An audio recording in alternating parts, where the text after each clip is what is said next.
కూటమి ప్రభుత్వ హయాంలో బీఎస్ఎన్ఎల్లో జరిగిన అవకతవకలపై నిగ్గు తేల్చేందుకు లోకేష్ జగన్మోహన్ రెడ్డిని బహిరంగ చర్చకు పిలవడం హాస్యాస్పదంగా ఉందన్నారు మాజీ మంత్రి కాకాని గోవర్ధన్ రెడ్డి.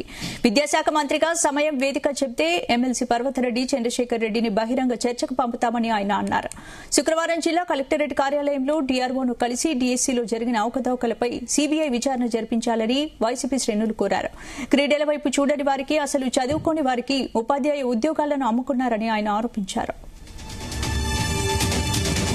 రాష్ట్రంలో డిఎస్సి నియామకాల్లో జరిగినటువంటి అవకతవకల మీద వైఎస్ఆర్ కాంగ్రెస్ పార్టీతో పాటు ఇతర పార్టీలు ఎవరైతే పాపం అన్ని అర్హతలు కలిగి ఉండి కూడా ఈ ప్రభుత్వం తీసుకున్నటువంటి అవకతవకల నిర్ణయాల వల్ల, విధానాల వల్ల ఉద్యోగాలు కోల్పోయారో వాళ్ళందరూ కూడా గళమెత్తి ఈ ప్రభుత్వానికి సంబంధించి అనేక రకాలైనటువంటి ప్రశ్నలను సంధించడం జరిగింది. వాటి గురించి సమాధానం చెప్పకుండా, వివరణ ఇవ్వకుండా ఎదురుదాడి చేయడం, దానితో పాటు డైవర్షన్ పాలిటిక్స్ కు పూనుకోవడం అనేటువంటిది ఇది దురదృష్టకరమైనటువంటి పరిణామం.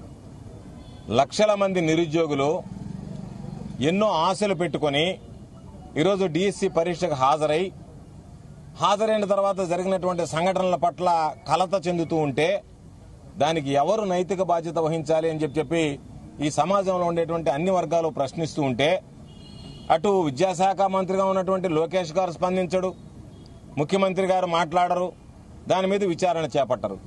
కాబట్టి మీ ఉద్దేశం ఎలా ఉంది అంటే ప్రతిపక్షాలు 4 రోజులు గొడవలు చేస్తాయి, గందరగోళం చేస్తాయి, ప్రశ్నిస్తాయి, నిరసనలు తెలియజేస్తాయి, వెళ్ళిపోతారనేటువంటి ధోరణితో ఉండారు తప్ప మీరు ఎక్కడా కూడా దీనికి సంబంధించినటువంటి సమస్యను పరిష్కరించాలనేటువంటి చిత్తశుద్ది ప్రభుత్వానికి లేకపోవడం దుర్మార్గమైనటువంటి విషయం అని చెప్పి ఈ సందర్భంగా మేము తెలియజేస్తున్నాం.